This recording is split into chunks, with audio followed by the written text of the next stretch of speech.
Good evening. Good to have you with us. We're always glad to know that there are some people who want to be instructed. People who don't like the idea of believing that the policemen are the protector of the people, and firemen by the same token. Although I will grant you, firemen and policemen have certain duties which are at times very helpful to the average citizen. But I'm not speaking of these oddball times. After all, how many times in your life have you ever been held up on the streets? How many times have you been stopped in your car by a highwayman? How many times can you say that you have actually been in need of a policeman? Very few, I offer, and I think you will concur. And we are entitled, I think, to a little explanation as to how these people spend their days. Now, when was the last time you looked at a cop and you looked them from head to toe and you thought, geez, I'm in better shape if I try to protect myself? Let us face it, there are a lot of cops with completely gray heads, guys who are just about 5 or 3 or 2 years away from their pensions, and they can do nothing. If, as they say in the comic books, quote, a desperado, unquote, was to confront them, they'd shit in their pants and probably get their gray head shot off. I mean, we can do without this thing. If we're going to have a police force, let us live up to the word police. To police means to keep in order, to protect. There are old, gray-looking bastards, guys that couldn't even protect themselves, much less you and me, patrolling the streets under the pretense of being policemen. This is shameful, really. Now, frankly, I could care less about the police department itself. But I just don't like the fact that we are being fooled. We are supposed to believe that the police department is here to protect us. These guys are pretty stupid. Firemen are no better than cops. Next time you go to a fire, don't watch the fireman who is carrying the hose or swinging the axe. Don't watch those guys. Those guys obviously have things to do.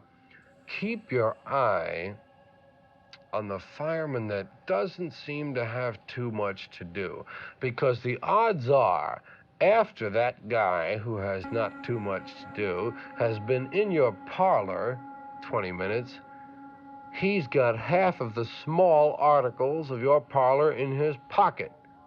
That's right. Firemen are pretty close to being as dishonest as the average dirty goddamn cop. Your dirty, stupid policeman that can't even work in the A&P. He's got to be a cop. You know what I mean? Don't trust him. Well, first of all, we all know from birth that we don't trust cops. And we all know some of the tricks of policemen. We all know how they will pull their badge on you and give you a bad time. We know that cops are basically full of shit because you can tempt and taunt the average cop and he'll give up. Okay? We know this. Okay. You can never expect to get a fair shake from anything that is involved with government. There is nobody who has ever run a government who has ever been fair and righteous. Don't ever leave yourself open to these people because they're dirty. That's a funny word, dirty. That's very basic. But they are. They're dirty and they're no goddamn good. In America, people answer to each other. There are very few individuals left in America. I happen to believe that I am one of them. You may think you are one of them. An individual is a person who thinks and acts for himself. Now, there are a lot of people who think for themselves, A lot of people who think for themselves, boy, they're great. They watch Marlboro commercials or Chesterfield or something, and they say, boy, I'm a man, I think for myself. But thinking for yourself doesn't make you an individual. No. No, sir. In order to be an individual, you must not only think for yourself, you must plan for yourself. And you must plan ahead, and you must live up to these plans. You must know exactly what you want to do. Ladies and gentlemen, would you please welcome George Carlin.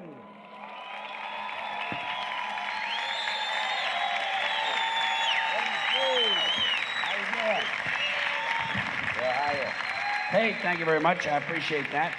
When did this country turn into a nation of rats and squealers? Have you noticed this? Last 10, 15 years, rats and squealers and snitches, people spying on each other, turning each other in, calling the tipster hotline. If you see a crime, call the tipster hotline. Let me tell you something, it's not the tipster hotline, it's the rats and squealers hotline. But if they called it that, you know how many people would use it? Yeah, lots of them. Because people have no principles anymore. We're living in a nation of stool pigeons. How am I driving? Call 1-800 and squeal on the truck driver. Sounds like a small thing, but it's not. It's an open invitation to be a rat. And that's what people are turning into. They cooperate with prosecutors, for Christ's sakes. Prosecutors, the worst kind of dishonest swine ever to crawl out of the devil's asshole. Just the worst fucking humans. And people make deals with them. They plea bargain. They betray their friends just to stay out of jail. That's what happened to those poor guys in the mafia. They sold each other out. Shit, when I was a kid, we looked up to the mafia. We admired and respected those guys because they had a code of silence. No one talked, ever. Now they squeal on each other, make a book deal, buy a fake mustache, and move to Pocatello, Idaho. You know something? They deserve fucking Pocatello, Idaho. And speaking of places where people blow cows, let me ask you a question. I got a question.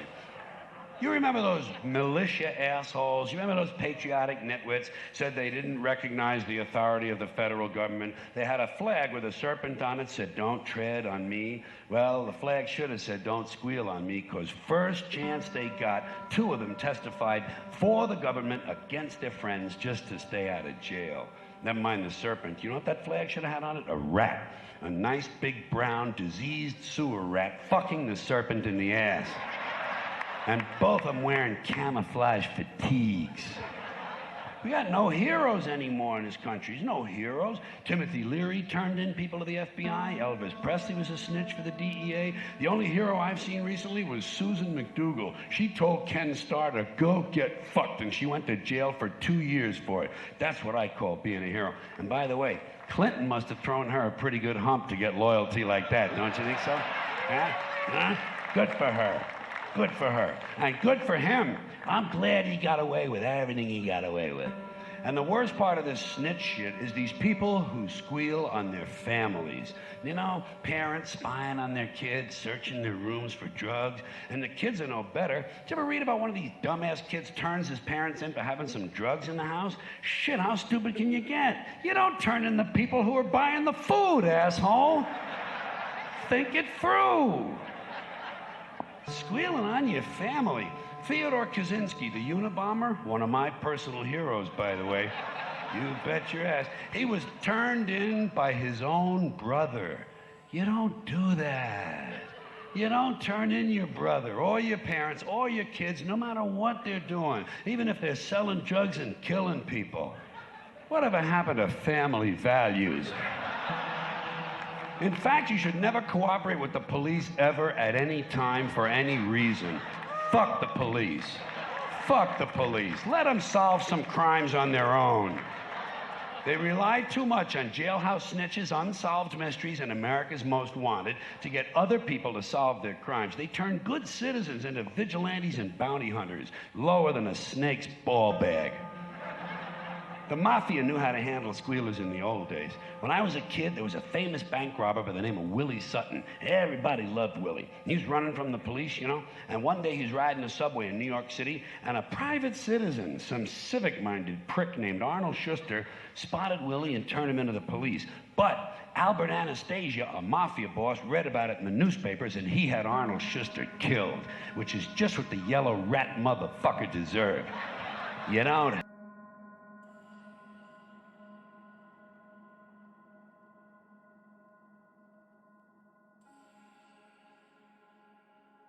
motherfucker deserved. You don't help the police.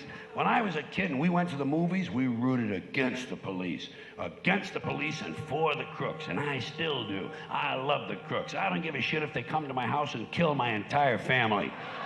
I'm on their side. I'd rather spend 16 hours stuck in an elevator with a couple of crooks than even say hello to a fucking policeman.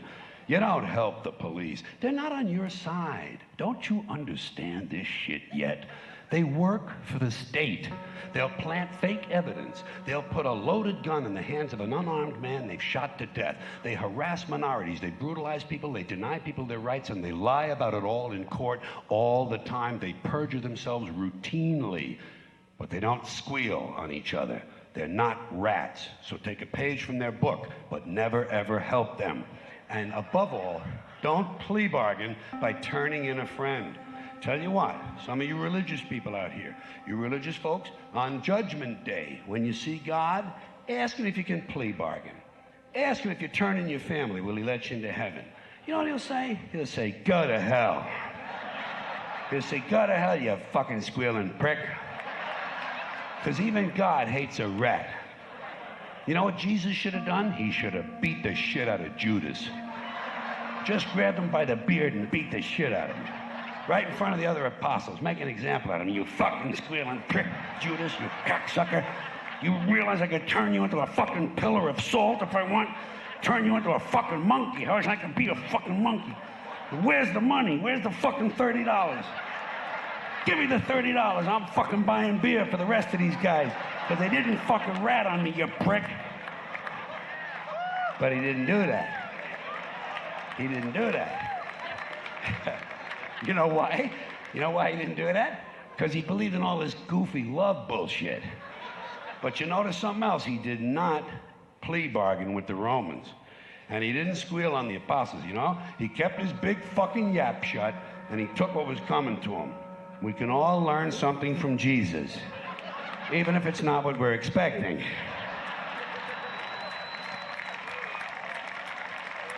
Thank you. I appreciate that, folks.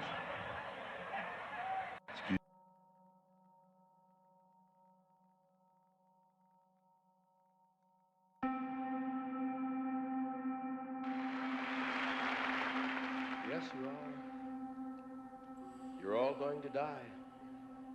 Didn't mean to remind you of it, but it is on your schedule. Yes, probably won't happen when you want. Usually comes along when you're not expecting. Generally, you have your stamp collection out, you know. Now? No. Just want a little time to put away your hinges, you know. No.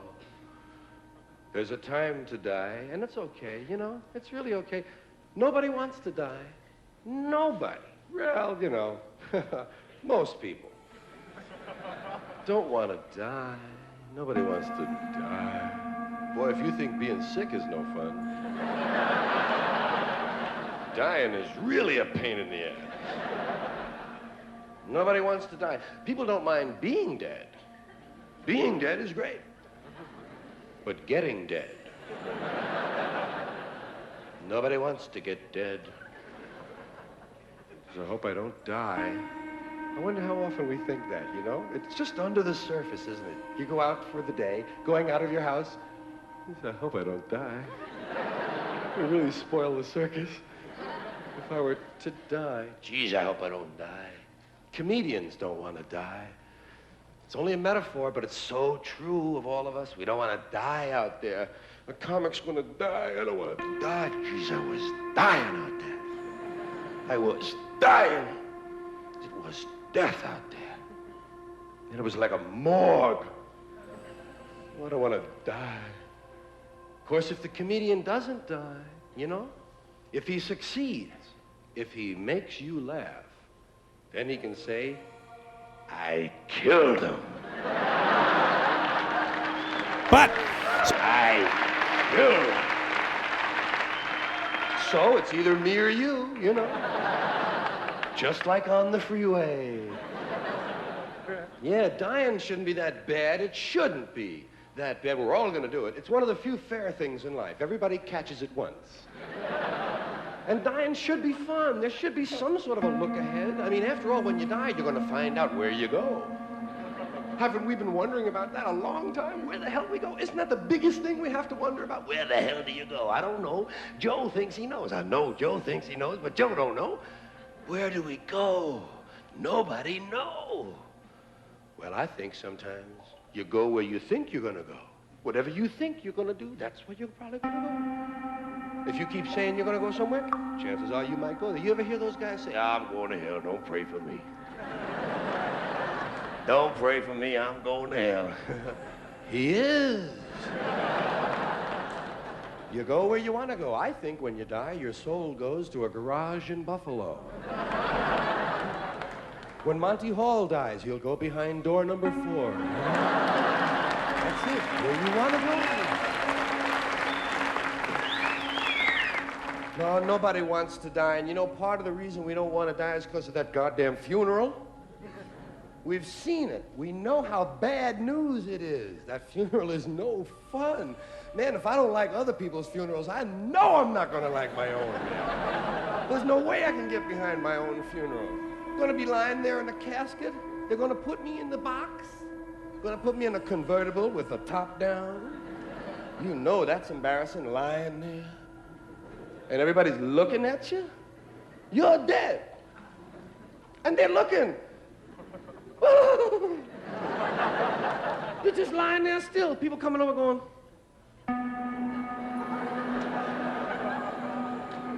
They don't know that you're lying there with short pants on and no back in your jacket. Embarrassed. And sometimes they'll come over, you know, some people, it depends on your religion and so forth, but they do come right over to the casket a lot of times and they'll go like this. And they're silent for a moment. What they're doing while they're silent is they're subtracting their age from your age.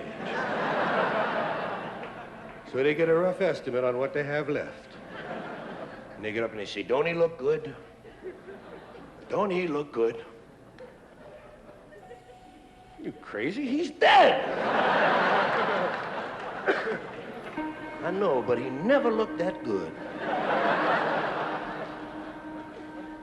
Oh, they say the nicest things about you. They say the nicest things when you die. Your popularity goes straight up when you die. They say the greatest things there are that can be said. They'll even make stuff up if they have to. Well, he was a real asshole, but he meant well, you know? He's a well-meaning asshole. Yes, you get so popular when you die. All the flowers you get, think of the flowers you get when you die. You get more flowers when you die than you got in your whole life. All your flowers arrive at once, too late. The guys will say, oh, yeah, well, you know, Bill is dead. Yeah, poor Bill. Poor Bill is dead, yeah. Poor Dave? Yeah, poor Dave is gone now. Ed? Yeah, poor Ed is gone. Dan? That motherfucker is still alive, isn't he? I wish he would die so I could like him. Reincarnation is another aspect of death, and a lot of people will tell you little tales about it. Reincarnation, coming back.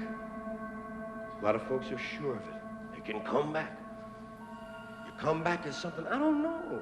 Does it seem right to you that it would work? I mean, mathematically, it doesn't seem to work. Because originally on this earth, we only had, well, let's say 6 people. I know we had 2, but it's a controversial number. Let's say at one time there were only 6 of us, about. 6 people, 6 souls. And those 6 people died, and those souls went back to the staging area, and new people were born, and those 6 souls came back. We still only have 6 souls. Now we have 4 billion people claiming to have souls. Where are all these extra souls coming from? Someone is printing up souls. And it lowers their value. The more souls there are, the less they're worth, it would seem. Well, somebody's got to think of this shit, you know. How about the perfect murder? I've thought sometimes about the perfect murder. You know what you do? You pick up one person by the ankles and you beat another person to death with him.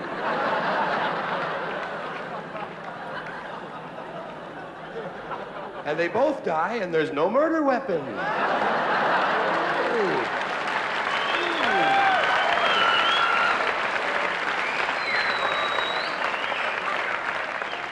What happened here, Sergeant? Looks like a pedestrian accident to me. They must have been moving at quite a clip.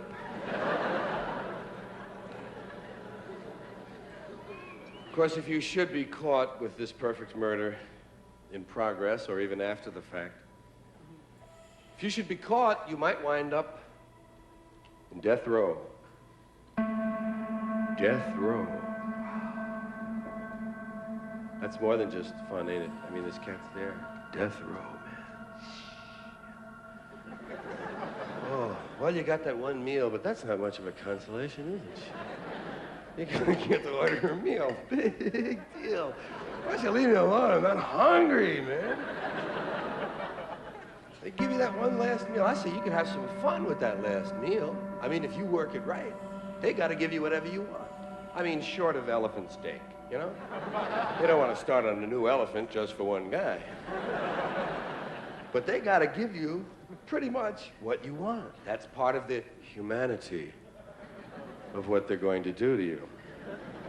Yeah, you could just order something, you know, like maybe, well, shit, you tell them you can't decide. That's it. I can't decide. I don't know. I don't know if I want steak or lobster, you know? I mean, I really love them both, and I honestly can't decide. Could they kill you? I don't think they could kill you if you honestly couldn't decide. Lie detector, truth serum, the man honestly doesn't know what he wants. We can't very well kill him. We can't drag him down the last mile screaming, I don't know what I want. You gotta give him a chance, and then well, man lives. Imagine if you worked it out and you kept it going 6 months. Man still alive, can't decide on meal. 3 years, 8 years, and then finally you're an honest person, so you tell them when you do figure it out, and you say, I've decided what I'd like. I think I'll have steak. Okay? How did you want that?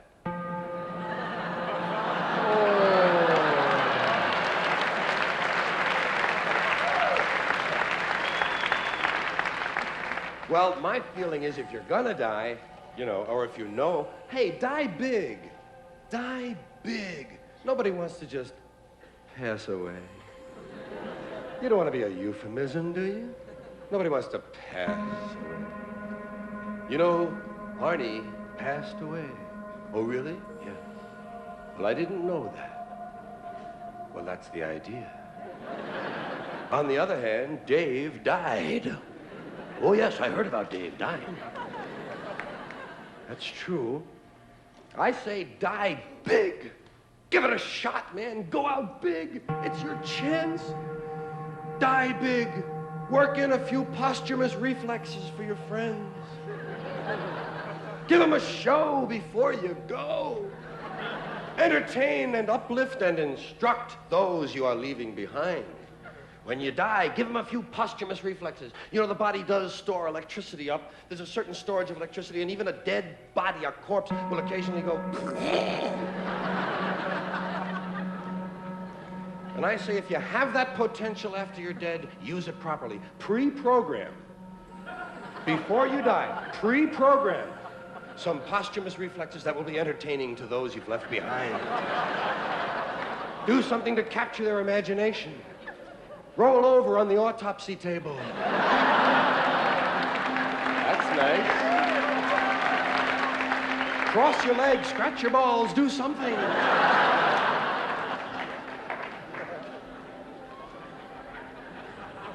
Now, the only reason that I even suggest that you have a choice about what you can do at the moment of death is a very little known and very little understood part of the death process called The 2-minute warning. Many people are not aware of it at all. The 2-minute warning. Just as in football. 2 minutes before you die, you receive an audible warning. 2 minutes, get your shit together.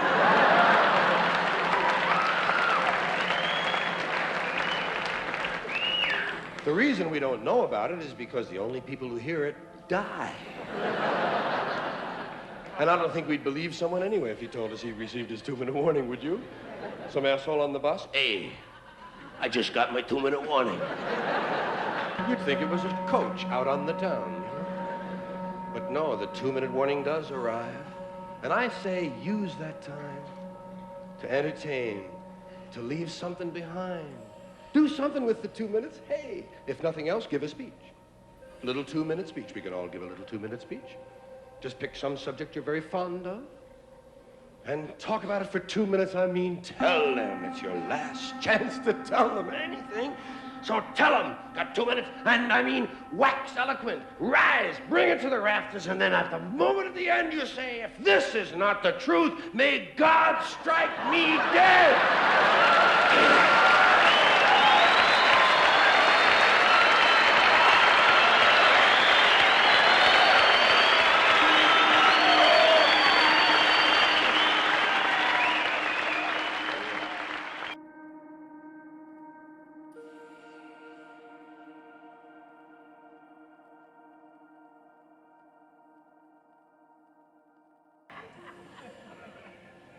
As usual tonight, I've been doing a lot of complaining, a lot of criticizing, and people seem to like that. I thought maybe by now you might be ready to hear about something I like.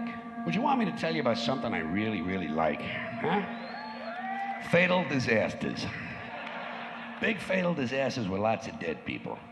Because I kind of like it when a lot of people die. Some people like macrame, some people like doing the mambo. Me, I like a nice train wreck. Fire in a paint factory, you know? Ship going down, plane blowing up, 500 guys trapped in a mine with no air, no water, and one little box of Junior Mints. I like that. It's exciting. To me, anything that kills a lot of people is exciting. You know the best thing I can hear on television? We interrupt this program. You know the worst thing I can hear? No one was hurt. Ah, shit, no one was hurt. I get depressed, you know? Because I'm always rooting for a really high death toll. That's why I like the natural disasters, the big natural disasters that no one can control. Tornado, hurricane, earthquake. Tornadoes are great because there's hardly any warning, you know? So you can get in there and fucking nail some people in their sleep. Another nice thing about a tornado, no one can find their cat. Which I think is fucking interesting. Then you got a hurricane. Hurricane is completely different because there's a lot of warning. So unfortunately, you don't get the really nice high fatality numbers.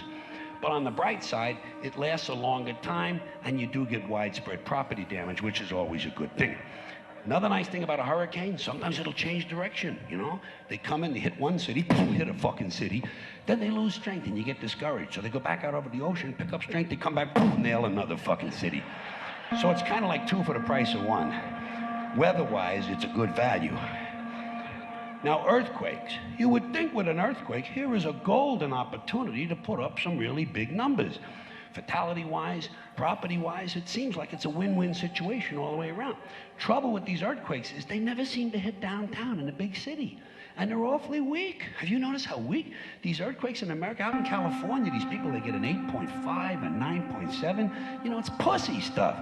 You know what they need in California? A nice big fucking 29. Yeah. Big, powerful fucking 29 there. Big city, downtown, rush hour. 10 years of aftershocks. Aftershocks averaging 18.6. No, 23.5. Give these laid-back assholes something to talk about on the beach while they're waiting for the Red Cross to come and pick them up. I like all that shit. Tidal wave, volcano, monsoon, forest fire, avalanche, a famine, huh? Come on, you can't beat a fucking famine. First of all, with a famine, you get to see Sally Struthers on television a whole lot more. But the best thing about a famine is it lasts a long time, sometimes more than 1 generation. So you could wind up with a couple of million dead motherfuckers, you know? To me, you can never have too many dead people. That's why, you know what my favorite disaster would be? And Jesus, I pray for one of these. An asteroid. A big fucking asteroid. And I mean big. Never mind this shit that destroyed the barn. I'm talking about a big hunk of rock the size of Minnesota. A flaming asteroid the size of Minnesota screaming through the atmosphere and smashing right into... Hey, Minnesota, huh? What the fuck? You can never have too many dead people. And I don't care who gets killed. I don't care who it is. As long as it's not me. Or someone close to me. Although, to tell you the truth, if it's a nice big disaster, something good, the people close to me are on their own. Fuck them. It's not my responsibility. And I know what you're thinking. You're saying, well, that's all very cute and clever, George, but you'd feel a whole lot different if one of your loved ones ever got killed. And I think, no, I wouldn't. Not really. Maybe it'd be a little less fun than usual, but as long as a lot of other people died, I'd be fine. I'd get over it, because I really like big disasters. And I'm always hoping things get worse, you know? I'm always hoping no matter what the original problem is, it leads to bigger and bigger complications that get completely out of control.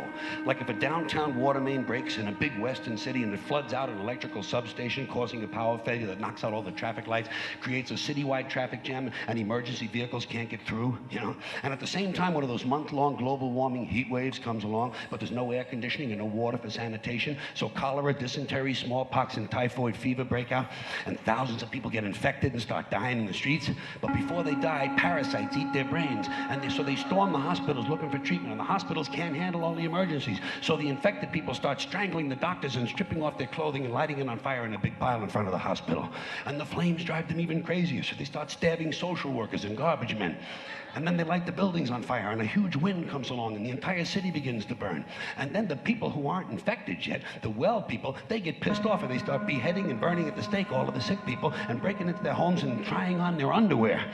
Then everybody takes LSD and gets drunk, smokes PCP and crack, and they go completely out of their fucking minds, and they start defecating in the public library. And they march on City Hall and start butt-fucking each other in front of the statue of Samuel Gompers. And at this point, it appears that pretty soon things are going to get out of control. So everybody panics and tries to leave the city at the same time, and they trample each other to death on the highway by the thousands, and their corpses are eaten by wild dogs. And the wild dogs chase the rest of the people down the highway, and they pick off the slow ones and the old ones one by one because they're in the fucking fast lane. And the people, the lucky ones who manage to get all the way out of town, realize when they get there that big sparks from the city have lit the suburbs on fire, and the suburbs burn out of control. And thousands of identical homes have identical fires with identical smoke, killing all the soccer moms and guys named Todd. And the suburbs light the farmlands on fire, and the farms burn intensely at 400 degrees, creating millions of baked potatoes. And as the farms burn, the farmhouses and the barns begin to explode from all the hidden methamphetamine labs inside them. And the meth chemicals run down the hill into the streams and rivers where the wild animals drink the water and get completely geeked on speed. And as a result, bears and wolves, amped on crank, start roaming around the countryside looking for people to eat, even though they're not really hungry. And the fire spreads to the forest, and the forests burn intensely. And hundreds of trolls and elves and fairies come running out of the woods, screaming, Bambi is dead, Bambi is dead. And he is. Finally, the fucking fruity little Bambi is dead. And now hundreds of regional fires come together into one huge interstate firestorm. And all 12 of the western United States are burning out of control, except Utah, where the Mormons don't allow fire. And as the firestorm reaches the Midwest, fierce 200-mile-an-hour winds push it across the Great Plains, toasting the wheat, cooking the cattle, and producing a strange hamburger smell. And now the fires leap the Mississippi and race through the South, destroying trailer parks and killing millions of inbred people. And finally, now the fires turn northeast and head for Washington, D.C., where George Bush can't decide if it's an emergency or not. So the fire goes to Philadelphia, but it's a weekend and Philadelphia is closed. So it goes to New York City, and the people in New York tell the fire to go fuck itself. And they do. So instead, the fire completely burns down Connecticut and Long Island, killing all the rich white assholes and destroying their evil, faggoty golf courses. And while all this is going on, Canada burns to the ground, but nobody notices it. And finally, the entire North American continent is on fire, producing a huge thermal updraft and creating an incendiary cyclonic macrosystem, a hemispheric megastorm that breaks down the molecular structure of the atmosphere and changes the laws of nature. Fire and water combine, burning clouds of flaming rain fall upwards, gamma rays and solar winds ignite the ionosphere, creating enormous clouds of ionized plasma. Lightning bolts 10 million miles long start shooting out of the North Pole, and the moon explodes, and outer space begins to vibrate and twist, and suddenly suddenly the entire fabric of space-time splits in two. A huge crack in the universe opens, and all the dead people from the past begin falling through. Babe Ruth, Tiny Tim, Groucho Marx, Davy Crockett, Hitler, Alan Ludden, Janis Joplin, your Uncle Dave, my Uncle Dave, everybody's Uncle Dave.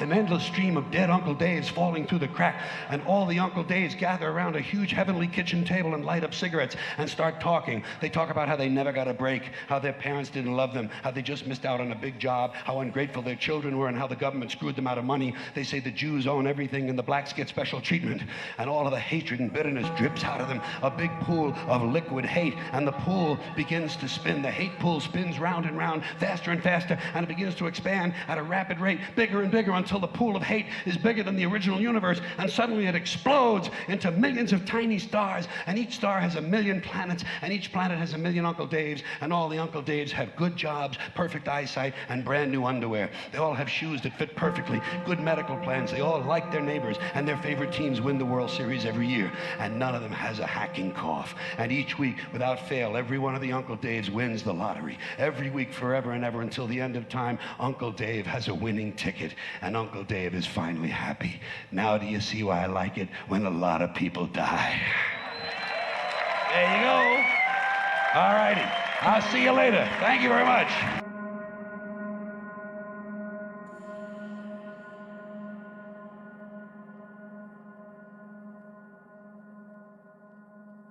But say what you want about America, land of the free, home of the brave.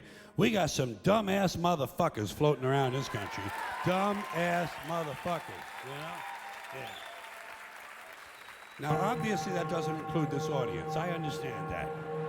You seem intelligent and perceptive, but the rest of them, holy jumping fucking shitballs. Dumber than a second coat of paint. And this ain't just ranting and raving. This ain't just blowing off steam. I got a little evidence to support my claim. It just seems to me, that only a really low IQ population could have taken this beautiful continent, this magnificent American landscape that we inherited. Well, actually, we stole it from the Mexicans and the Indians, but hey, it was nice when we stole it. It looked pretty good. It was pristine. Paradise. Have you seen it lately? Have you taken a good look at it lately? It's fucking embarrassing. Only a nation of unenlightened half-wits could have taken this beautiful place and turned it into what it is today, a shopping mall. A big fucking shopping mall. You know that? That's all you got. That's all you've got here, folks. Mile after mile of mall after mall. Many, many malls. Major malls and mini malls. They put the mini malls in between the major malls. And in between the mini malls, they put the mini marts. And in between the mini marts, you got the car lots, gas stations, muffler shops, laundromats, cheap hotels, fast food joints, strip clubs, and dirty bookstores. America the Beautiful. One big transcontinental commercial cesspool. And how do the people feel about all this? How do the people feel about living in a coast-to-coast shopping mall? Well, they think it's just fucking dandy. They think it is cool as can be, because Americans love the mall. They love the mall. That's where they get to satisfy their two most prominent addictions at the same time: shopping and eating. Millions of semi-conscious Americans, day after day, shuffling through the malls, shopping and eating, especially eating. Americans love to eat. They are fatally attracted to the slow death of fast food. Hot dogs, corn dogs, triple bacon cheeseburgers, deep fried butter dipped in pork fat and cheese whiz, mayonnaise soaked barbecued mozzarella patty melts. Americans will eat anything, anything, anything. If you were selling sauteed raccoons' assholes on a stick, Americans would buy them and eat them, especially if you dipped them in butter and put a little salsa on them. This country is big time, pig time. Forget the bald eagle. You know what the national emblem of this country ought to be? A big bowl of macaroni and cheese. A big bowl, because everything in this country is king size. King size, extra large, and super jumbo, especially the fucking people. Have you seen some of the people in this country? Have you taken a good look at some of these big fat motherfuckers walking around? Big fat motherfuckers. Oh my God. Huge piles of redundant protoplasm lumbering through the malls like a fleet of interstate buses. The people in this country are immense, massive bellies, monstrous thighs, and big fat fucking asses. And if you stand there for a minute and you look at one of them, you begin to wonder, how does this woman take a shit? How does she shit? And even more frightening, how does she wipe her ass? Can she even locate her asshole? She must require assistance. Are paramedics trained in this field? And standing right next to her, of course, with a plate full of nachos and a mouthful of pie is her clueless fucking husband, Joe Sixpack. With his monstrous swollen beer belly hanging dangerously out over his belt buckle, this guy ain't seen his dick since the Nixon administration. And if you stand there and you look at the two of them, you begin to wonder to yourself, do these people fuck? Is this man actually capable of fucking this woman? It doesn't seem structurally possible that these two people could achieve penetration. Maybe they're in that Cirque du Soleil or something. Telling you, the people in this country are every one of them is 50 pounds overweight. They are gargantuan. And in the summertime, God help us, in the summertime, they all want to wear short pants. Jesus, Lord, protector of all that is good and holy, deliver me from fat people in short pants. They all got short pants, big bellies, fat thighs, and dumb kids. Short pants, big bellies, fat thighs, and dumb kids. Every one of them's got two dumb-ass kids with them. And the whole family is wearing T-shirts, and every one of them's got the same T-shirt. I'm with stupid. Apparently in this country, the stupids are an extended family. And besides wearing them T-shirts, everyone in the family's got on a backpack. They got a backpack strapped to their back so they can carry around lots of stupid shit. And the reason they got to carry their stupid shit strapped to their backs is because their hands must remain free at all times to hold food. And to get that food up to the mouth where it gets shoveled in with all the rest of the disgusting shit they ate that day. And another reason for the backpacks is these people are going to buy even more stupid shit. They ain't got enough stupid shit at home. They just had a stupid shit sale. They ain't gonna buy more. They're gonna go out in the parking lot and stuff this stuff into the big, fat, ugly, oversized SUV that's got plenty of room in it for stupid shit and lots of room left over for these big, fat, ugly motherfuckers to get them home. Stopping, of course, for jelly roll and fried dough. These people are efficient, professional, compulsive consumers. It's their civic duty, consumption. It's the new national pastime. Fuck baseball, it's consumption. The only true, lasting American value that's left, buying things. Buying things. People spending money they don't have on things they don't need. Money they don't have on things they don't need. So they can max out their credit cards and spend the rest of their lives paying 18% interest on something that costs $12.50. And they didn't like it when they got it home anyway. Not too bright, folks. Not too fucking bright. But if you talk to one of them about this, if you isolate one of them, you sit them down rationally, and you talk to them about the low IQs and the dumb behavior and the bad decisions, right away they start talking about education. That's the big answer to everything. Education. They say we need more money for education. We need more books, more teachers, more classrooms, more schools. We need more testing for the kids. You say to them, well, you know, we've tried all of that, and the kids still can't pass the test. They say, don't you worry about that. We're going to lower the passing grades. And that's what they do in a lot of these schools now. They lower the passing grades so more kids can pass. More kids pass, the school looks good, everybody's happy, the IQ of the country slips another 2 or 3 points, and pretty soon all you'll need to get into college is a fucking pencil. Got a pencil? Get the fuck in there, it's physics. Then everyone wonders why 17 other countries graduate more scientists than we do. Education. Politicians know that word. They use it on you. Politicians have traditionally hidden behind 3 things: the flag, the Bible, and children. No child left behind. No child left behind. Oh, really? Well, it wasn't long ago you were talking about giving kids a head start. Head start, left behind. Someone's losing fucking ground here. But there's a reason. There's a reason. There's a reason for this. There's a reason education sucks, and it's the same reason that it will never, ever, ever be fixed. It's never going to get any better. Don't look for it. Be happy with what you got.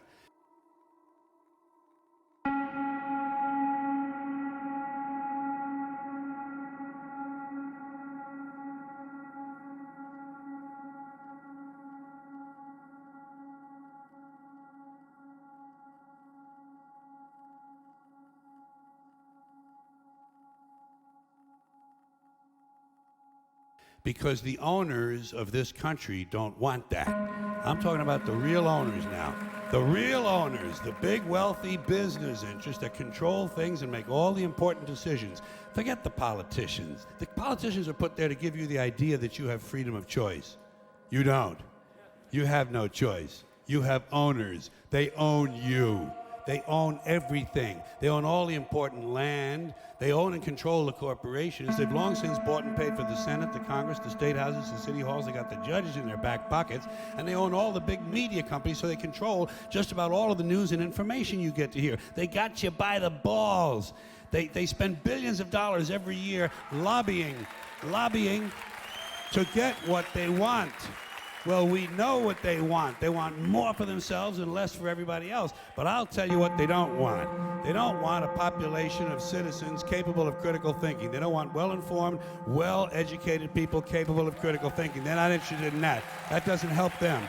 That's against their interest. That's right. They don't want people who are smart enough to sit around the kitchen table and figure out how badly they're getting fucked by a system that threw them overboard 30 fucking years ago. They don't want that. You know what they want? They want obedient workers.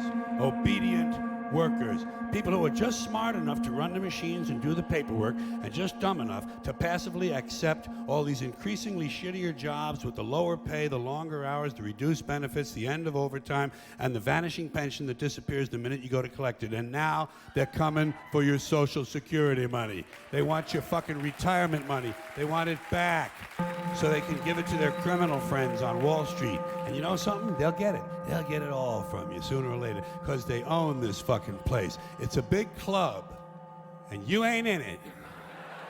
You and I are not in the big club. And by the way, it's the same big club they use to beat you over the head with all day long, where they tell you what to believe. All day long, beating you over the head in their media, telling you what to believe, what to think, and what to buy. The table is tilted, folks. The game is rigged, and nobody seems to notice. Nobody seems to care. Good, honest, hard-working people, white collar, blue collar, doesn't matter what color shirt you have on. Good, honest, hard-working people continue. These are people of modest means. Continue to elect these rich cocksuckers who don't give a fuck about them. They don't give a fuck about you. They don't give a fuck about you. They don't care about you at all, at all, at all. Man, you know? And nobody seems to notice, nobody seems to care. That's what the owners count on, the fact that Americans will probably remain willfully ignorant of the big red, white, and blue dick that's being jammed up their assholes every day.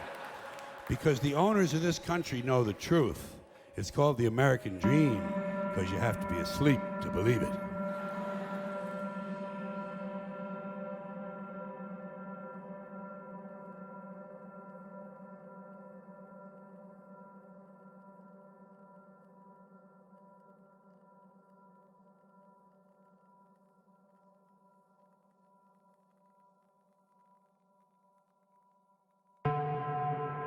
To 8 years, I began to develop a different comic voice and a different perspective. You know, comedy, stand-up comedy is a low art. It's a vulgar art. It's an art of the people. It's not But it's fun, an art. But it is an art. It has to do with interpreting the world as you see it and then writing something and then delivering it verbally. And I found a very liberating position for myself as an artist.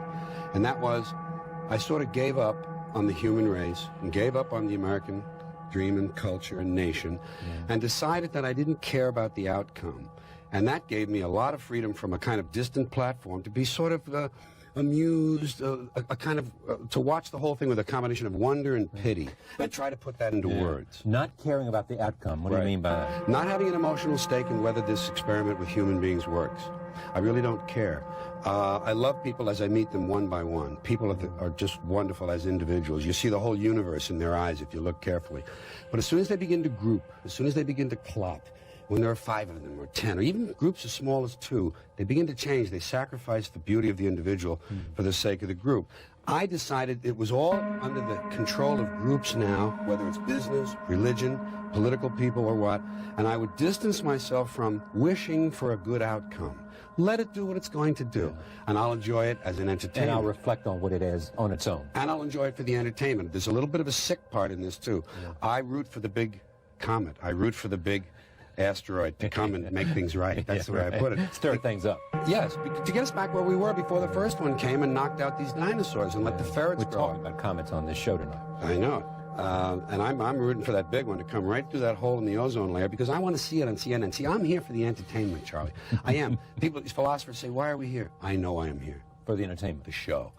Bring it on. I want to see the circus. But how does this affect your performance and what you bring to stand-up? Well, I've seen a lot of comedians, we've all seen a lot of comedians who seem to have a political bent in their work. And always implicit in the work is some positive outcome, that this is all going to work. If only we do this, if only we pass that bill, if only we elect him, if only we do that. It's not true. It's circling the drain time for humans. I believe this. I honestly believe this. Not just as a comedian, he thinks that. He likes to say that. Yeah. I believe it. And when you say to yourself, I don't care what happens, it just gives you a broader perspective for the art, for the words to emerge, to not care. That's what happened in that 92 show. That's why I could say the planet is fine, the people are... Because the planet will outlast us. It will be here and it will be fine. Has this...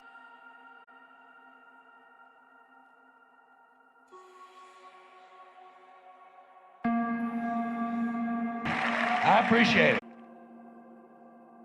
My name is Jerry Hamza. George and I wound up partners and best friends for almost 35 years. I was in the country music business. I had never seen George Carlin, heard of him. Everybody else had. My dad had started as a big band promoter. When it got in the mid-60s, I was working with my father full-time. Finally, one day, he came to me and he says, listen, I have a partner that we do country music shows with in Toledo. And he did a comedian and sold out the Masonic Auditorium and the Taft Theater in Cincinnati. He says, I can get Rochester and Syracuse on this guy if you want to do it. I agreed to do George, and we did 4 shows in 2 days, and that is how I came to meet George Carlin. I remember this first thing I ever said to him. I said, the Syracuse Herald-Journal would like to interview you. And he says, why? Is it my birthday? I didn't know how to respond to that. We hit it off. I wound up being his manager. Something that maybe you should know about George. George started in the business with a guy named Jack Burns. That was his partner. So it was Burns and Carlin. He was a disaster chaser, and he turned George into a disaster chaser, too. In other words, if they heard that there was going to be a monsoon someplace, Jack, for sure, would be on a plane in half an hour to fly right into the thing so that he could enjoy it. So these guys had a little different head. Our new album, I kind of like it when a lot of people die. This is something that George came up to me a half a dozen times, I think, feeling me out, because it's such a radical title. And, saying, when you read that like 50,000 people died in, India or something, and then it's so disappointing, that it wasn't Reno. He wanted it as close as he could get it. We had an HBO show coming up, I believe in November, and we had a title, I kind of like it when a lot of people die, and he had the major piece, which was the closer. I had heard it probably, 60 times, and we thought it was going to be cool. HBO had done a great cover, which was wild, and it was very, very different, and we were all set. George had a condo in Las Vegas, and I think we were doing about 12 weeks a year there, and that's where he was on 9/11. I'm at home, and I got a call from my son, Alexander, and he said, did you see what's going on? And I says, no, I have no idea. So I turn it on, and we're watching those very famous pictures of the planes hitting the Twin Towers. I called George, and he's already on it. We didn't know what we were going to do. We assumed that the shows were going to be canceled. About 2 o'clock in the afternoon, we got a call from upstairs saying there's absolutely no shows. And now, if he's not going to do a show at 9 o'clock that night, he wants to get in the car and scoot back to L.A. You remember that movie where Al Pacino was driving blind. Well, let me tell you, as a passenger, you felt that way when George was driving. Nobody could ever make it from Vegas to West LA in less time than George did. So George changed the title. He was great at titles, and he changed it to Complaints and Grievances, and he filed it, and he says we'll use it someday. It never got used, and it's getting used now. Logan Heftel, who I'm talking to, went through so much of George's material. It's great stuff. It's Class A stuff. This was his closer to his HBO show right about the time he was at the prime of his career. So this is stuff that we're really proud of. George, I think, would be very happy not to see these pieces wasted, to see people get to hear him. I think he'd be thrilled. I know he was proud of them. He was going to put them on home box office. So I think he'd be very, very happy. And I think the people that listen to this are going to be very, very happy too. I learned a lot from him. I learned a lot about comedy from him. One of the things I learned is that you can't go in and keep an audience up all the time. It's got to have a flow to it. It's got to go up and down, and if you left them up all the time, you could never sustain it. George had a vulnerability. If somebody was heckling, he'd tell them to go fuck their mother. And the next time he played the show, the same guy would be in the audience. Because of the vulnerability he had, they just would say, oh, that's George. Because it was George, he could do a piece like, I kind of like it when a lot of people die. He could do that. They would accept that from him. And you got to remember, that was one part of a huge body of work. He found a pattern that worked for him. But if you go back and you listen to George's shows or look at George's shows, generally, he'd hit you between the eyes with one or two strong one-liners, and then he would get you a couple of lighter ones, and then he would do a little philosophical piece. There was something he wanted to say beyond comedy. Then he would go back and he would do some more light stuff, and then he would close with the heavy one. You know, I know in my heart that there's nobody that can replace him in my life. So that's sort of a mixed blessing, isn't it? When I started with George, I was just amazed at how strong his mind was. He could start in the morning at 7 in the morning, and he would just work the whole goddamn day. He could work creatively on building new material morning, noon, and night. I used to kid him. People used to say, is George around? I'd say he's up in the trees, because he didn't want to be around. He wanted to go away and work on his stuff. You know, we were on top, period. Sirius XM, they had their 23 million listeners vote on the best comedians of all time, and George came in first. He's still first. So we must have been doing something right. It seems like it has a life of its own now. It seems that the man has been gone 8 years almost, and it keeps going. Isn't that amazing?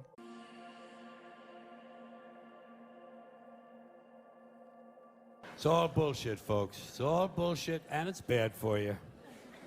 Now, you wouldn't know it from some of the things I've said over the years, but I like people. I do.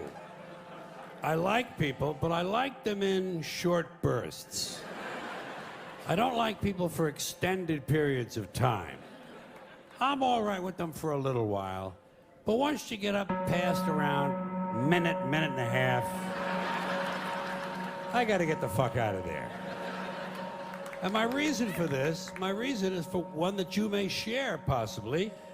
I have a very low tolerance level for stupid bullshit. That's all. Stupid bullshit. You know? Tell the truth. Don't be bullshitting people. Like I say, there's enough bullshit as it is. There's enough bullshit as it is. In fact, there's just enough. Did you know that? There's just enough bullshit to hold things together in this country. Bullshit is the glue that binds us as a nation. Where would we be without our safe, familiar American bullshit? Land of the free, home of the brave, the American dream. All men are equal, justice is blind, the press is free, your vote counts. Business is honest, the good guys win. The police are on your side. God is watching you. Your standard of living will never decline. And everything is gonna be just fine. The official national bullshit story.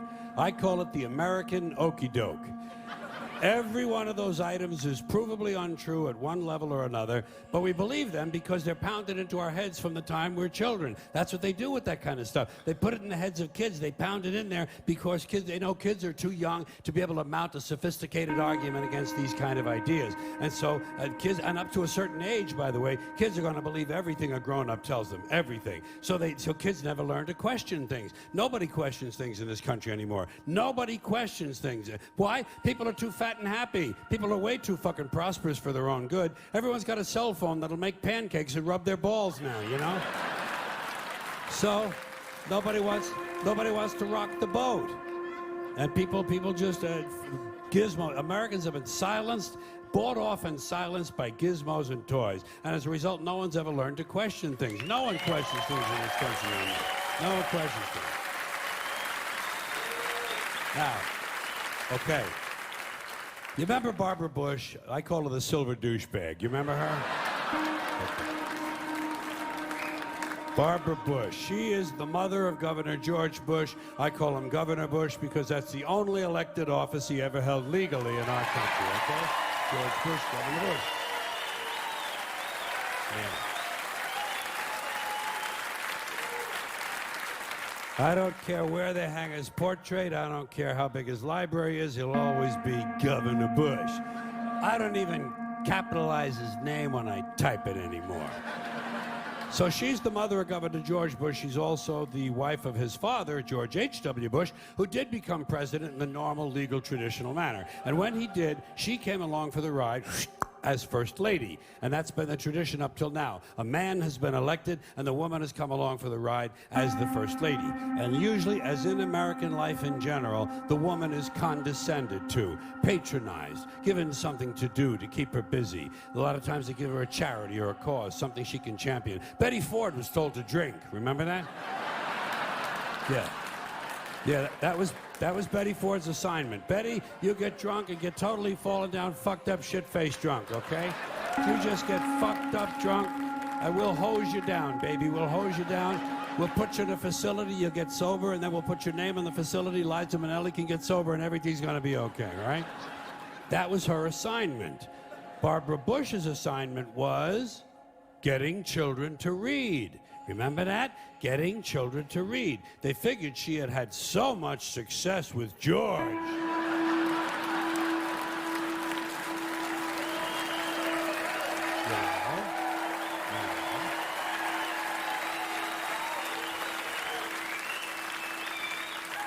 That she would be a natural to get children to read, which misses the point completely. Not important to get children to read. Children who want to read are going to read. Kids who want to learn to read are going to learn to read. Much more important to teach children to question what they read. Children should be taught to question everything, to question everything they read, everything they hear.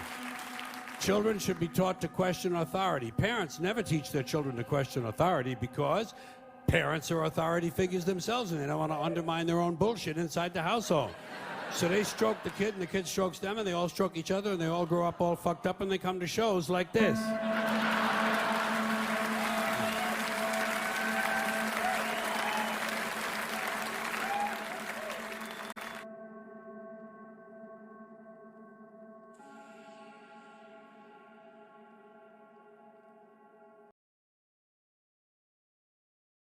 amazing? My name is Rocco Urbisci, a friend, colleague of George Carlin, producer, director of his last 10 HBO specials. I actually knew George before I even worked with him. I actually met George before I even was in the business. I came out here, went to the studios, and we wound up at a Tonight Show. George happened to be on the show. And I saw him in the hallway, and I approached him, introduced myself, and he said, "What do you do?" I said, "Well, I want to come out to California one day, but I wrote a piece of material called Captain Catholic." He was amused. And he said, "What is Captain Catholic?" Captain Catholic is a hero. He has a cape and a mask in the color of the Vatican. He's got CC on his chest. It's a kid's show. It's Captain Catholic time. It's Captain Catholic time. Captain comes to you, be good and God bless you. Captain Catholic, boom, boom, boom. Out comes you in this cape, and you do the genuflexion exercises. And then you have products to sell, which is spray and pray holy water. And Captain Catholic cereal, which is just hosts. And he said, "Stop." He says, "Stop." He says, "First of all, I love this. It probably will never get on television, but when you come out to California, contact me." I was 23, 24, whatever I was. And I came out, and I was working on the last Steve Allen show. And I started booking George. So I kind of struck up a relationship with George, and then booked him on the midnight special. And then I hadn't seen him for a while. And I'm driving down Sunset. This is 84, 85, I can't quite remember.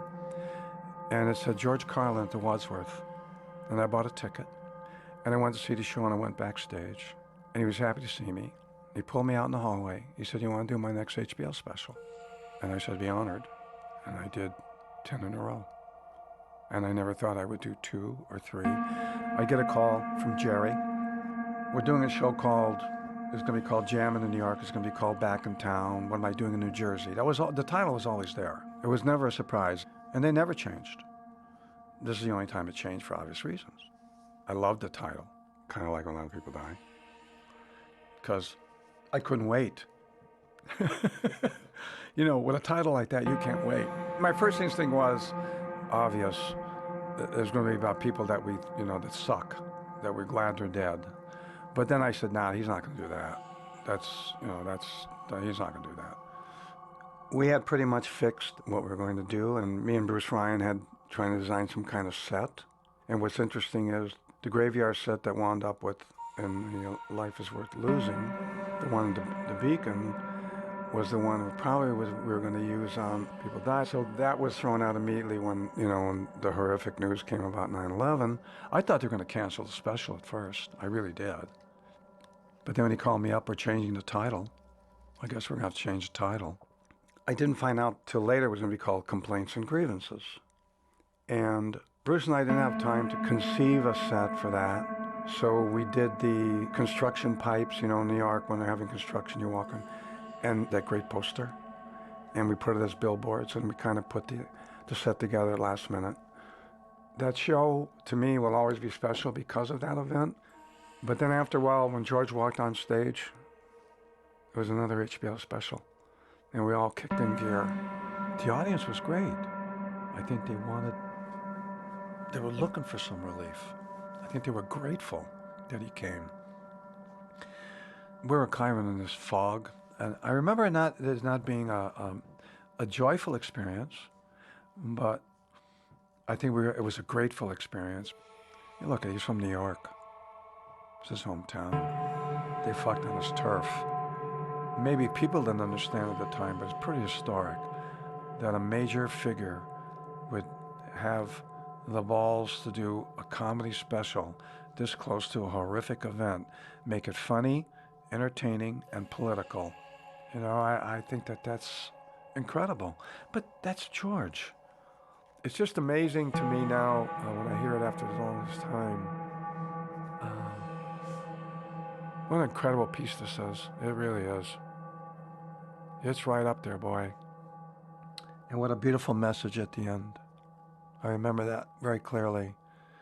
We miss this guy, don't we? Now, I want to do a little something here. I'll take a liberty. This is a piece I've never read before out loud. What I do is I write things real hard, write them. Then I start doing them around the house from a piece of paper, and I start changing a little bit, and then I print it out again. And finally I start reading it to the audience, and then I start to memorize it, and I have it on cards after I read it, and then after the cards, I got it from memory. Three of the things I did here tonight, I was reading when I came here 2 weeks ago. So this is a quick process. I'm going to try this on you. I'm trying it on you. I admit that. I don't give a shit if you like it or not, because I'm going to do it. I don't worry about the audience. The audience doesn't... Okay. All right. This is going to be for the ending of the show, and that's called I Kinda Like It When a Lot of People Die. And this piece of material is called I Kinda Like It When a Lot of People Die. But you have to realize I'm reading, it's going to lose a lot of the value. I just want to hear the words out loud, okay? Remember when I said earlier I like to stop at traffic accidents and look at the bodies? Well, it's true. I like it. I like any kind of tragedy or disaster, you know? Love fucking disasters and tragedies. People always think I'm kidding, but I'm not. It's true. I love it. All these things. Explosions, fires, plane crashes, train wrecks, cave-ins. I love them all, and the bigger the better. Because I got to tell you, folks, and I hope you're not going to go soft on me here, the truth is, I kind of like it when a lot of people die. You know what I mean? When a whole lot of people get killed. A couple of hundred, couple of thousand, couple of 100,000. I like it. It makes me feel good. And I want you to know I really mean this. It's hard to convince people you really mean something like this. Especially when you're a comedian. They say, well, he's just trying to get laughs. No, not making a joke. I swear to God, I fucking mean it. I mean it with all my heart. I really like it when a lot of people die. I can't help it. It just makes me feel good. And I know some people think these kind of thoughts are ghoulish and demented and sick, but I know they're not. And I know these feelings are normal and quite common.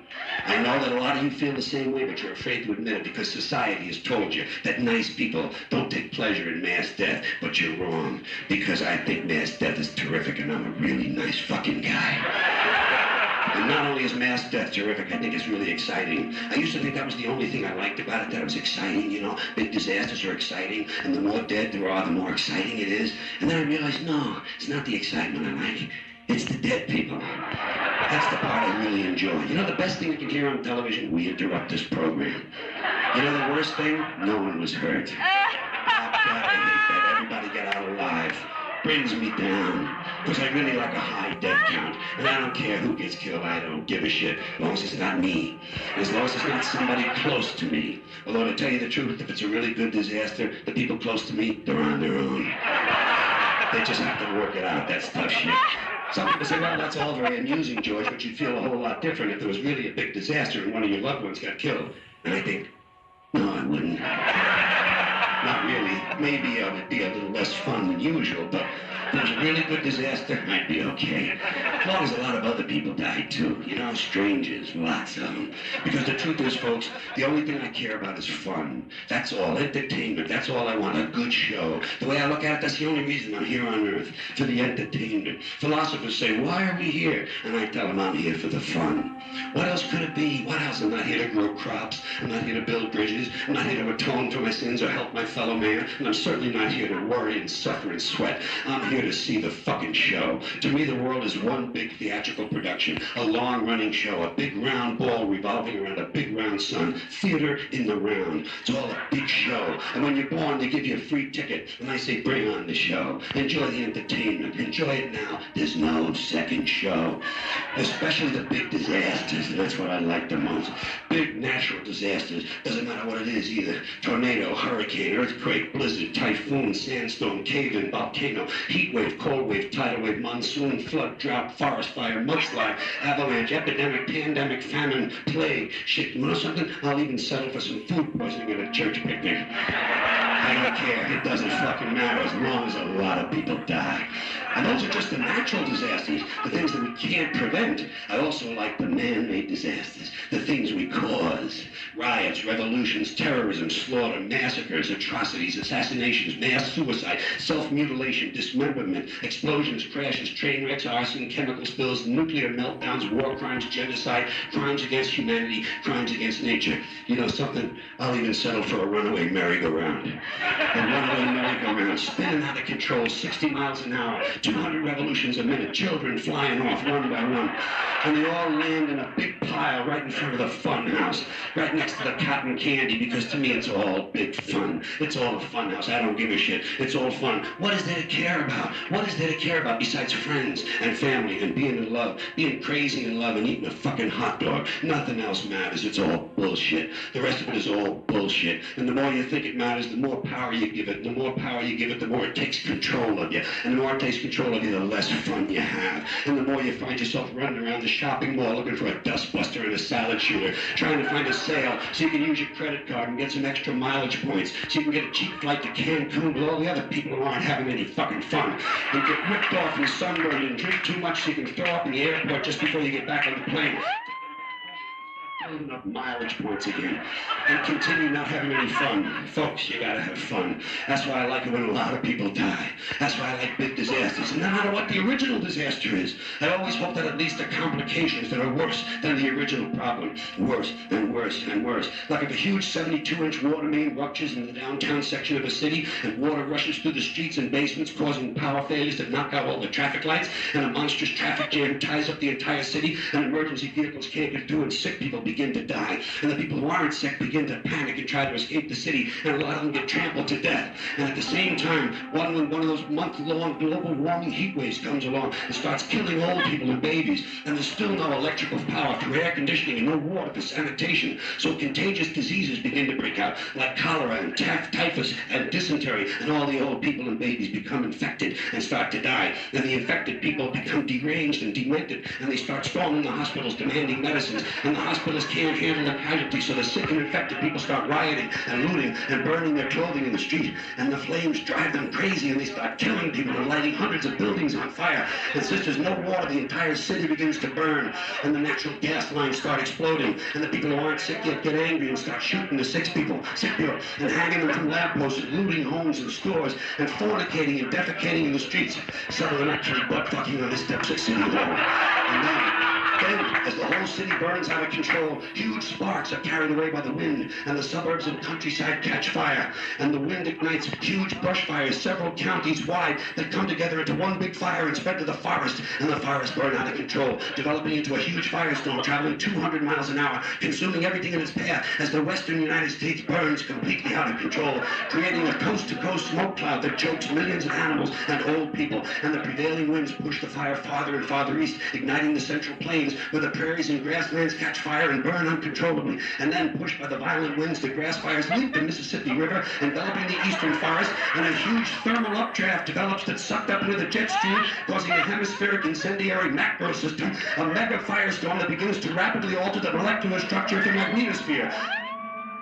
South Pole suddenly reverse, and huge sparks and thunderbolts start shooting out of the poles, and the ozone layer catches fire, which combined with El Nino rapidly raises the temperature of the oceans, completely changing the global climate, and all the ice caps and glaciers melt in less than 2 weeks, raising the level of the oceans by 300 feet, and flooding all the coastal places and low-lying regions, completely fucking up places like San Diego. And a lot of people die. Wouldn't that be cool?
If any one of us could at this moment be as one about to die, genuinely and honestly, we would understand the mystery of life.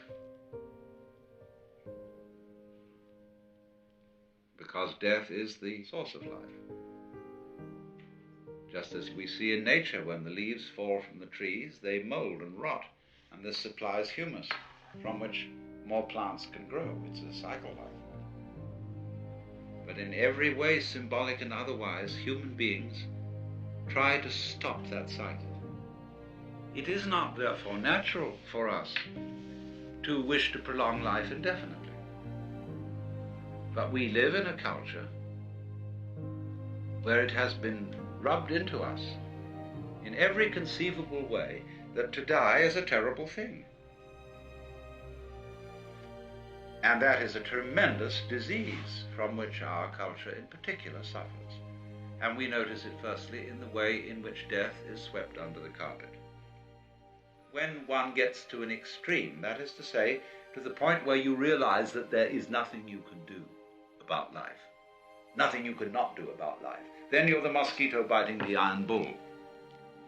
Well, so in the same way he said, look, you heard a bomb coming at you. You could hear it whistle, and you knew it was right above you and headed straight at you, and that you were finished. And you accepted it. And suddenly, there was a strange feeling that everything is absolutely clear. You suddenly see that there isn't a grain of dust in the whole universe that's in the wrong place. That you understand completely, absolutely, totally what it's all about. Because you can't say what it is. So you see, this is always the opportunity presented by death. That if one can go into death with eyes open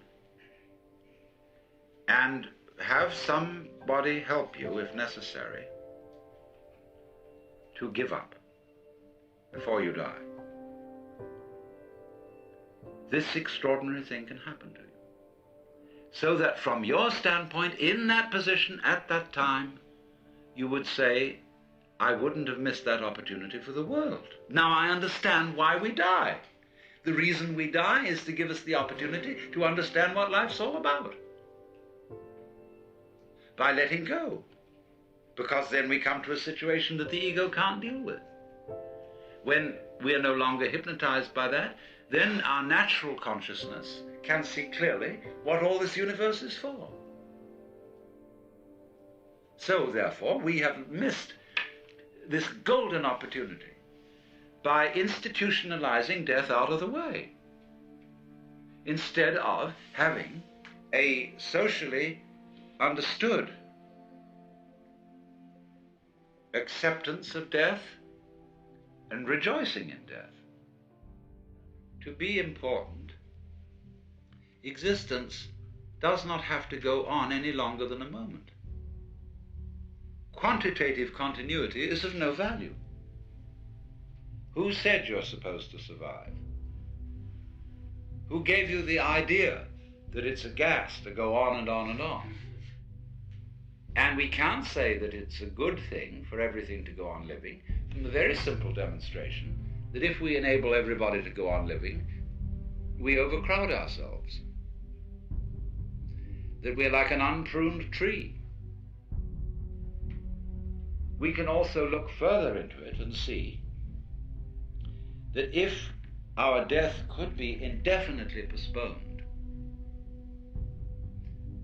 we would not actually go on postponing it indefinitely. Because after a certain point, we would realize that that isn't the way in which we wanted to survive. Why else would we have children? Because children arrange for us to survive in another way. By, as it were, passing on a torch, so that you don't have to carry it all the time. There comes a point where you can give it up and say, now you work. It's a far more amusing arrangement for nature to continue the process of life through different individuals than it is always with the same individual.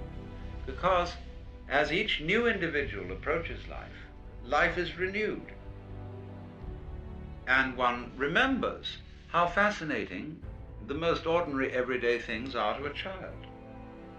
Because they see them all as marvelous, because they see them all in a way that is not related to survival and profit.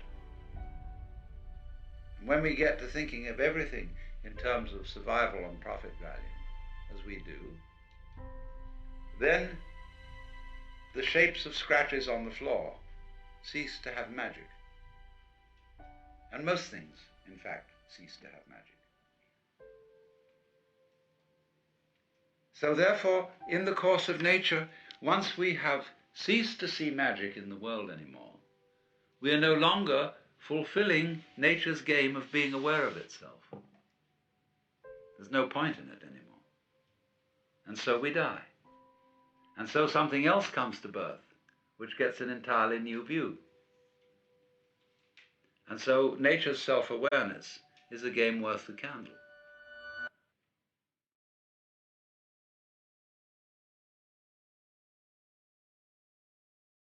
The more clear your image of God, the less powerful it is, because you're clinging to it.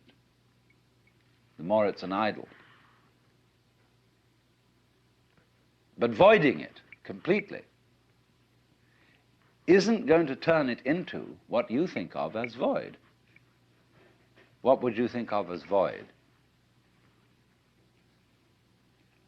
Being lost in a fog, so that it's white all around and you can't see in any direction. Being in the darkness. Or the color of your head as perceived by your eyes. That's probably the best illustration that we would think of as the void. Because it isn't black and it isn't white, it isn't anything. But that's still not the void. Take the lesson from the head. How does your head look to your eyes? It leads to exactly the same, and they have been known to simply take off their masks and offer them to a fish. And of course they then drown. So if you skin dive and you have to keep your eye on the time. You have to have a water watch or a friend who's got a string attached to you. If you go down that far, and at a certain specific time, you know you have got to get back. However happy you feel, and however much inclined to say, survival, what the hell's the point of that? And this is happening to the men who go out into space. They will increasingly find that they have to have automatic controls to bring them back. Quite aside that they can't change in any way from the spaceship. Now, isn't that interesting? Can you become weightless here? I said a little while ago that the person who really accepts transience begins to feel weightless. When Suzuki was asked, what is it like to have experienced Satori, enlightenment, he said it's just like ordinary everyday experience, but about 2 inches off the ground. Zhuangzi, the Taoist, said, it is easy enough to stand still. The difficulty is to walk without touching the ground. And why do you feel so heavy? It isn't just a matter of gravitation and weight. It is that you feel that you are carrying your body around. So there is a koan in Zen Buddhism. Who is it that carries this corpse around? And so when you feel, common speech expresses this all the time. Life is a drag. I feel I'm just dragging myself around. My body is a burden to me. To whom? To whom? That's the question. You see? And when there is nobody left for whom the body can be a burden, the body isn't a burden. But so long as you fight it, it is.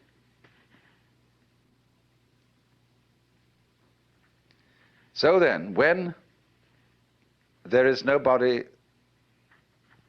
left to resist the thing that we call change, which is simply another word for life, and when we dispel the illusion that we think our thoughts, instead of being just a stream of thoughts, and that we feel our feelings instead of being just feelings, it's like saying, you know, to feel the feelings is a redundant expression. It's like saying, actually, I hear sounds, for there are no sounds which are not heard. Hearing is sound. Seeing is sight. You don't see sights. Sightseeing is a ridiculous word. You could just say either sighting or seeing, one or the other, but sightseeing is nonsense. So we keep doubling our words, and this doubling is comparable to oscillation in an electrical system where there's too much feedback, where you remember in the old-fashioned telephone, where the receiver was separate from the mouthpiece, the transmitter. If you wanted to annoy someone who was abusing you on the telephone, you could make them listen to themselves by putting the receiver to the mouthpiece. But it actually didn't have that effect. It set up oscillation. It started to howl. It could be very, very hard on the ears. The same way, if you turn a television camera at the monitor, that is to say, the television set in the studio, the whole thing will start to jiggle. The visual picture will be of oscillation, like that. And the same thing happens here. When you get to think that you think your thoughts, the you standing aside the thoughts has the same sort of consequence as seeing double. And then you think, can I observe the thinker thinking the thoughts? Or, I am worried, and I ought not to worry, but because I can't stop worrying, I'm worried because I worry. And you see where that could lead to. It leads to exactly the same situation that happens in the telephone, and that is what we call anxiety, trembling. But this discipline that we're talking about of Nagarjuna's abolishes anxiety, because you discover that no amount of anxiety makes any difference to anything that's going to happen.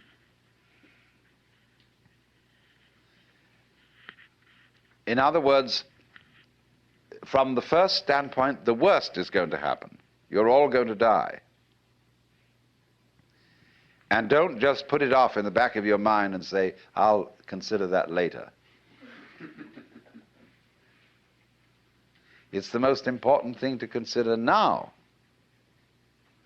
because it enables you, it is the mercy of nature, because it's going to enable you to let go and not defend yourself all the time, waste all the energies in self-defense. So this doctrine of the void is really the basis of the whole Mahayana movement in Buddhism. It's marvelous. The void, of course, is in Buddhist imagery symbolized by a mirror, because a mirror has no color and yet reflects all colors. When this man I talked to you of, Huineng, said that you shouldn't just try to cultivate a blank mind, what he said was this: the void, shunyata, is like space. Now, space contains everything. the mountains, the oceans, the stars, the good people and the bad people, the plants, the animals, everything. Now, the mind in us, the true mind, is like that. You will find that when Buddhists use the word mind, they've several words for mind, but I'm not going into the technicality at the moment. They mean space. See, space is your mind. It's very difficult for us to see that because we think we're in space and look out at it. There are various kinds of space. There's visual space, distance. There is audible space, silence. There is temporal space, as we say, between times. There is musical space, so-called distance between intervals, or the intervals between tones, rather. It's quite a different kind of space than temporal or visual space. There's tangible space. But all these spaces, you see, are the mind. They are the dimensions of consciousness. And so, this great space, which every one of us apprehends from a slightly different point of view, in which the universe moves, this is the mind.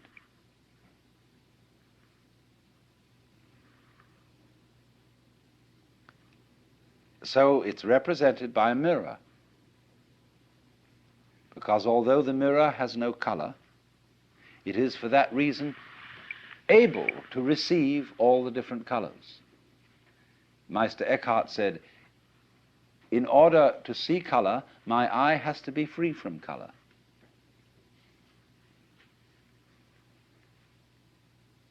So in the same way, in order not only to see, but also to hear, to think, to feel, you have to have an empty head.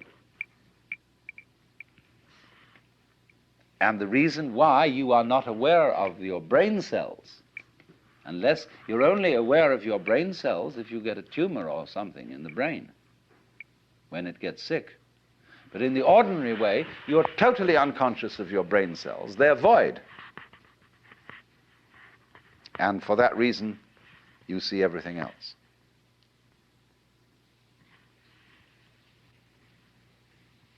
So that's the central principle of the Mahayana.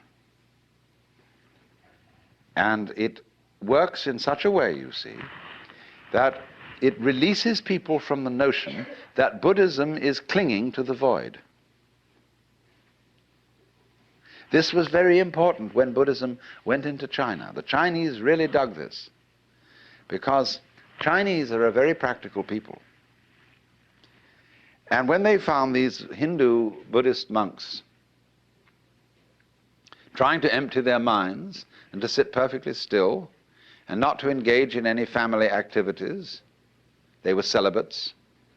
Chinese thought they were crazy. Why do that? And so the Chinese reformed Buddhism. And they allowed Buddhist priests to marry. And in fact, what they especially enjoyed was a sutra that came from India, in which a layman, who was a wealthy merchant called Vimalakirti, out-argued all the other disciples of Buddha. And of course, you know, if in these are these dialectic arguments that are very, very intense things. If you win the argument, everybody else has to be your disciple. So Vimalakirti, the layman, won the debate, even with Manjusri, who is the bodhisattva of supreme wisdom. They all had to see a contest to define the void. And all of them gave their definitions. Finally, Manjusri gave his. And Vimalakirti was asked then for his definition, and he said nothing. And so he won the whole argument.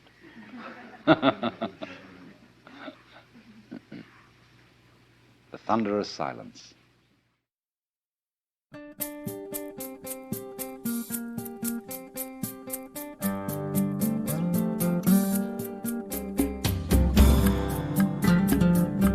This concludes Out of Your Mind, essential listening from the Alan Watts audio archives.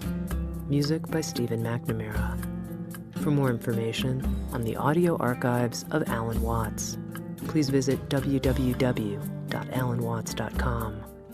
For additional copies of this audio learning series, or for a complete catalog of audio, video, and music for the inner life, please visit Sounds True on the World Wide Web, www.soundstrue.com, or call Sounds True 800-333-9185, or write the Sounds True catalog, P.O. Box 8010, Boulder, Colorado 80306. Thank you for listening.